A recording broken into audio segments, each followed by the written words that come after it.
Hello दोस्तों, welcome to my YouTube channel. आज हम बात करेंगे संविधान के आर्टिकल नंबर 27। इससे पहले हमने पढ़ाया हुआ था आर्टिकल नंबर 23, 24, 25 और 26। 23 में हमने बात करी थी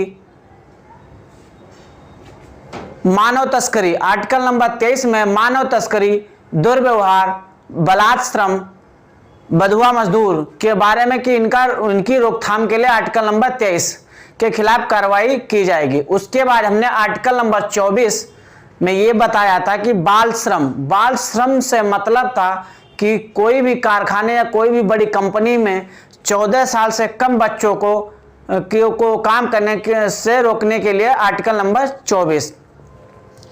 उसके बाद आर्टिकल नंबर 25 में हमने बात किया था अंतःकरण की स्वतंत्रता। अंतःकरण की स्वतंत्रता से मतलब है कि अगर कोई भी भारतीय नागरिक अगर किसी भी समुदाय, कहने का मतलब हिंदू हो या मुस्लिम हो या सिख या ईसाई, किसी भी जाति का कोई भी नागरिक अगर दूसरी समुदाय का अगर किसी पर्व पर या मान लो कि ईद के नमाज पर नमाज अदा करना चाहे हिंदू होकर, तो उसे कोई रोक नहीं सकता। मतलब अंतःकरण की उसे स्वतंत्रता है।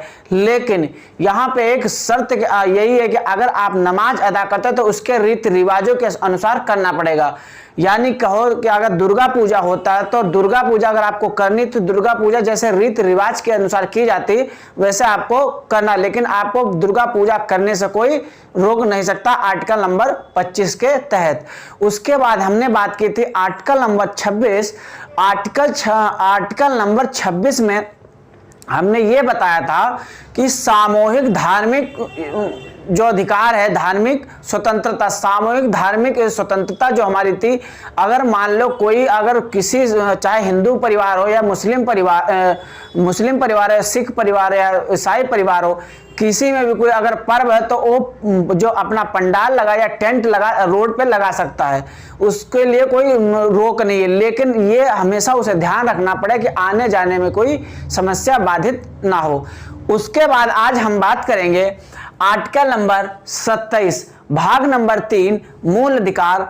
आर्टिकल नंबर 27, आर्टिकल 27 में कहा गया अगर धार्मिक कार्य के लिए जमा किया गया धन, अगर धार्मिक कार्य में उपयोग करने के लिए जमा किया हुआ धन पे कोई टैक्स नहीं लगेगा। जैसे जब अयोध्या का जो फैसला आया उसके लिए ट्रस्ट बनाया गया, उसमें बहुत सारा जो धन एकत्रित हुआ, तो जो उसमें धन एकत्रित है उसमें गवर्नमेंट की तरफ से कोई टैक्स चार्ज नहीं लिया जाएगा आर्टिकल नंबर 27 के तहत। आपको यह भी पता होगा ट्रस्ट बनते बहुत सारे एनजीओ चलते हैं, ट्रस्ट भी चलते हैं। ट्रस्ट के जो मेंबर्स होते हैं वो हमेशा ट्रस्ट में 2 होते हैं और एनजीओ के मेंबर्स 7 मतलब 7 होते हैं। उसके बाद हम बात करेंगे आर्टिकल नंबर 28।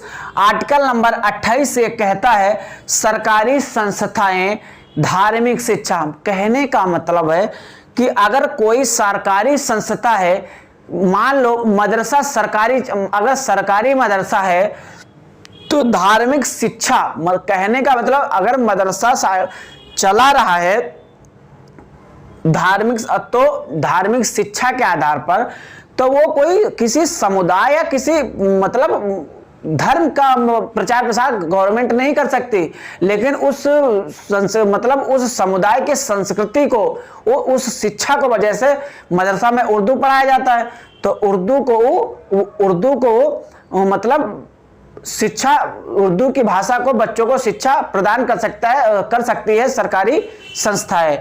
उसके बाद हम बात करेंगे नोट पॉइंट। मैंने यहां एक बात और सुन लो, आर्टिकल नंबर 23, 24 हमने जो पढ़ा था, जो हमारा आर्टिकल नंबर 23 क्या था, आर्टिकल 23 मानव तस्करी दुर्व्यवहार के बारे में था।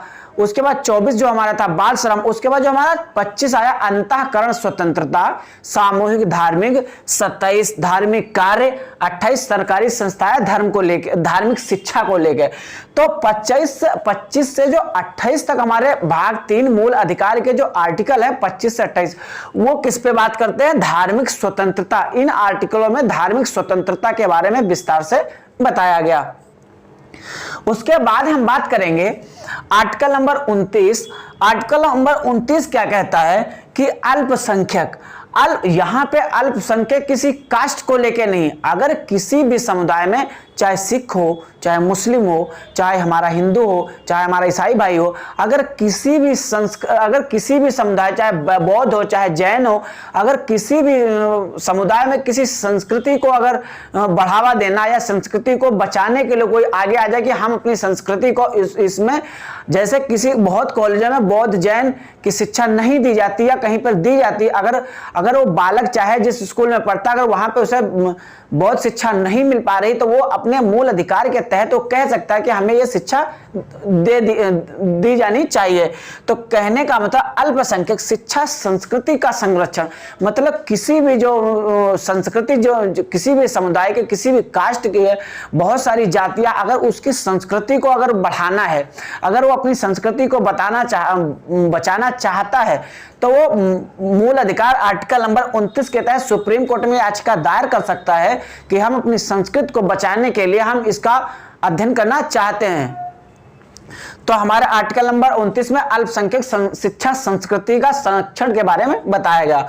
उसके बाद आर्टिकल नंबर 31 जो हमारा कुछ ज्यादा वो नहीं है, लेकिन हाँ अपनी संस्थाएं, बहुत सारी अपने संगठन हो जाते हैं, अपनी संस्थाएं हो जाती हैं, अपने कई लोग अपने मेंबर बनके को बहुत सारी संस्थाएं चलाने लगते हैं, कोई धर्म के, कोई भूखे को भोजन करा रहा, कोई कंबल अपने संगठन के तहत कंबल दे रहा, ऐसी सारी बहुत सारी संस्थाएं हमारे देश में प्रचलित चल रही है। मतलब उसके बाद हम बात करें जो बहुत मोस्ट इंपॉर्टेंट है, आर्टिकल नंबर 32 मूल अधिकार का जो 32वां अनुच्छेद है, उसमें कहता संपत्ति का अधिकार। संपत्ति का अधिकार, जो हमारा संपत्ति जो हमारी पैतृक मिली, मतलब जो हमें दादा से हमें पापा को मिली, पापा से जो हमें मिली, कहने का मतलब जमीन जो पैतृक भूमि होती है या पैतृक विरासत जो महल होते हैं, उनको 31 जो संपत्ति का अधिकार उसको हटा दिया गया। अब इसे कानूनी अधिकार बना।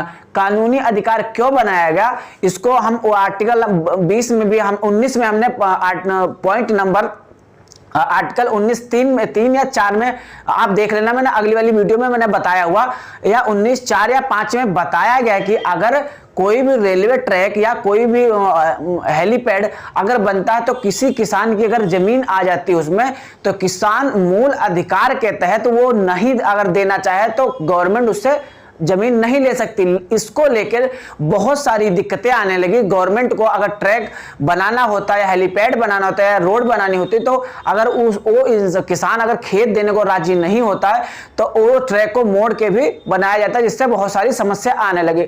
इसको देखते हुए सुप्रीम कोर्ट ने इसे संपत्ति का जो अधिकार था वो 31 से हटा, मूल अधिकार के आर्टिकल नंबर 31 से हटा के 300 का में डाल दिया। और जब मूल अधिकार हमारे 12 से 35 हैं, जब हमारे मूल अधिकार से जब ये हट गया, 300 का में पहुंच गया, तो ऑटोमेटिक ये मूल अधिकार खत्म हो गया, इस पे कानूनी अधिकार हो गया। अब अगर गवर्नमेंट अगर आपके खेत से ट्रैक बनाना चाहे, तो कानून के अधिकार से आपको उसकी मुआवजा देकर आपका वो जमीन ले सकता है। मोरारजी देसाई के समय 44वां संविधान संशोधन 1978 के तहत यह किया गया था। तो आज के लिए बस हम यहीं रहने देते हैं। भाग 3 में अभी हमारे 3 आर्टिकल बचे हुए हैं, 33, 34, 35। उसके बाद हमारा भाग नंबर 3 समाप्त हो जाएगा। उसके बाद आगे हम भाग नंबर 4 पे पढ़ेंगे। तो आज के लिए बस इतना। अगर आपको वीडियो अच्छी लगी तो यार सब्सक्राइब जरूर कीजिए। जय हिंद, जय भारत।